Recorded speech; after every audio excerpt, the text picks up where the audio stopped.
Turkish President Recep Tayyip Erdogan hosts Syria's interim president Ahmed al-Shara in a high-profile visit, reaffirming Turkey's commitment to Syria's territorial integrity and reconstruction.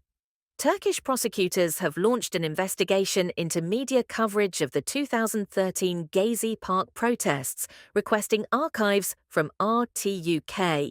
In his final pace speech, Sinn Féin's Paul Gavan condemned the council's inaction on Kurdish rights, called for the release of Abdullah Öcalan, and urged stronger international action against human rights violations in Turkey.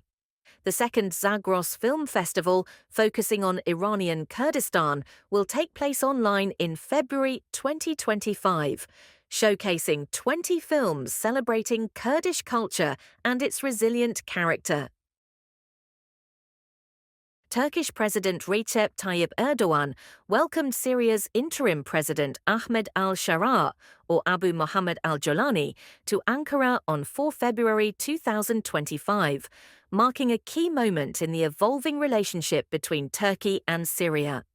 Erdogan reaffirmed Turkey's commitment to Syria's territorial integrity, security, and reconstruction.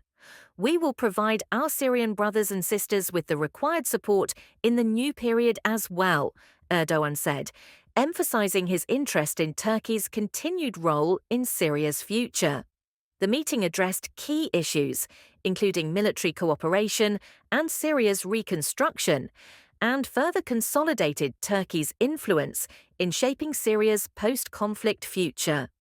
Al-Shara's reception was highlighted by billboards across Turkey that read, "President of the Interim Government of the Syrian Arab Republic, Ahmed al-Shara, welcome to Turkey." This public display underlines the political importance of the visit and Erdogan's commitment to strengthening bilateral relations.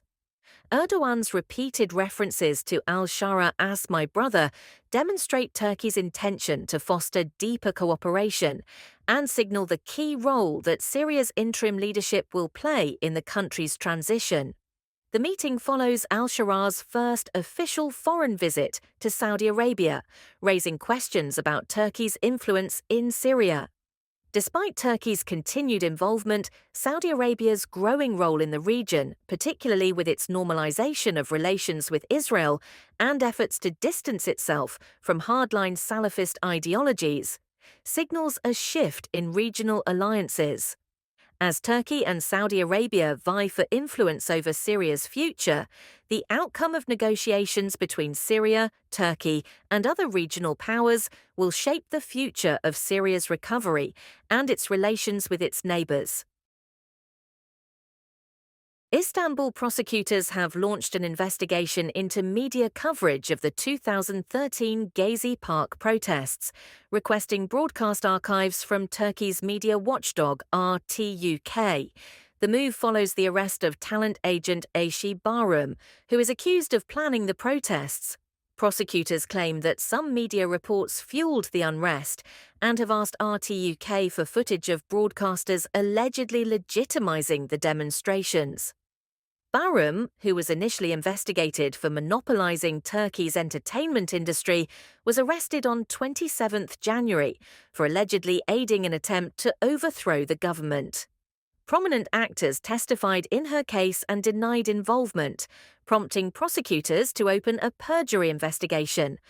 RTUK opposition member İlhan Taşçı criticized the investigation, saying that RTUK does not archive broadcasts beyond 1 year.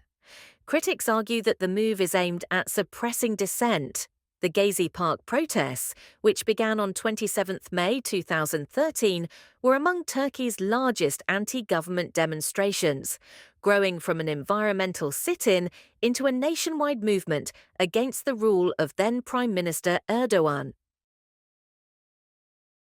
In his final address to the Parliamentary Assembly of the Council of Europe, or PACE, on 30 January 2025, Sinn Féin Senator Paul Gavan condemned the institution's inaction in addressing Turkey's long-standing human rights violations against the Kurdish people.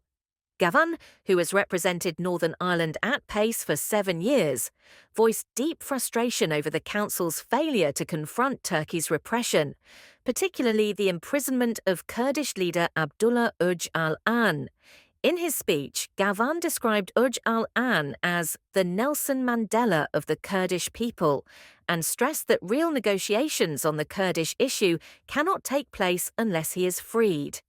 He urged Turkish President Erdogan to release Öcalan to enable meaningful dialogue and a fair negotiation process.